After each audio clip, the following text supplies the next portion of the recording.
Louis Bertignac fait son mea culpa après avoir froissé son ex-compagne Carla Bruni l'an dernier, avec ses propos peu flatteurs au sujet de son premier album.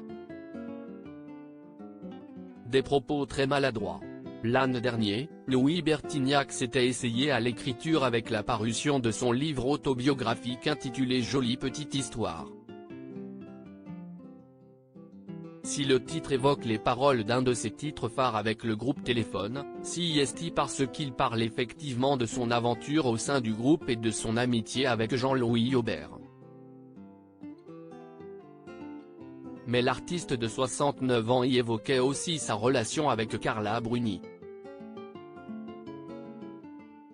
Après avoir été en couple durant quelque temps au milieu des années 80, ceux qui sont désormais très amis ont aussi collaboré sur le premier album de l'ancienne mannequin. Carla Bruni, vexée par les remarques de Louis Bertignac lors de la promotion de son ouvrage, Louis Bertignac s'était d'ailleurs montré un peu rude avec sa camarade, assurant être à l'origine du succès du disque de Carla Bruni. « Elle m'a fait écouter des maquettes que je trouvais franchement nulles. Je suis revenu à l'essence des choses, ensemble, nous jouions les Stones en acoustique, juste avec nos voix et nos guitares. Je lui ai proposé de bosser de cette manière-là sur 2 morceaux. C'était magnifique. Elle aussi a adoré, et elle m'a demandé de faire tout l'album. Sans moi, elle aurait vendu 12 disques, avait-il déclaré dans les colonnes de Paris Match. Ce qui, comme on l'imagine, n'aurait pas réellement plu à la principale intéressée.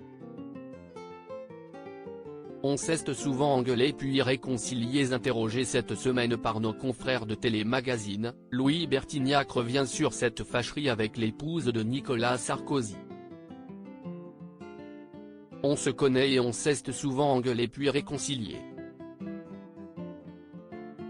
Je me suis dit que j'avais été con, a-t-il d'abord assuré avant de donner une justification à cette maladresse. Je n'ai pas eu assez de temps pour relire le livre avec Guy Carlier, qui m'a aidé à l'écrire. Je n'ai pas assez pensé à ce qui pouvait toucher un tel ou un tel. En plus, je n'ai aucun compte à régler avec personne, a-t-il promis. Déçu de ne pas avoir tenu tête à son éditeur, je regrette de ne pas avoir ouvert ma gueule pour qu'on prenne notre temps.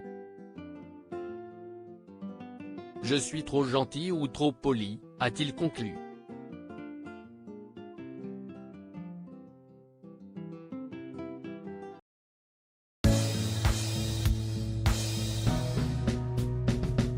But there's all times through the rough times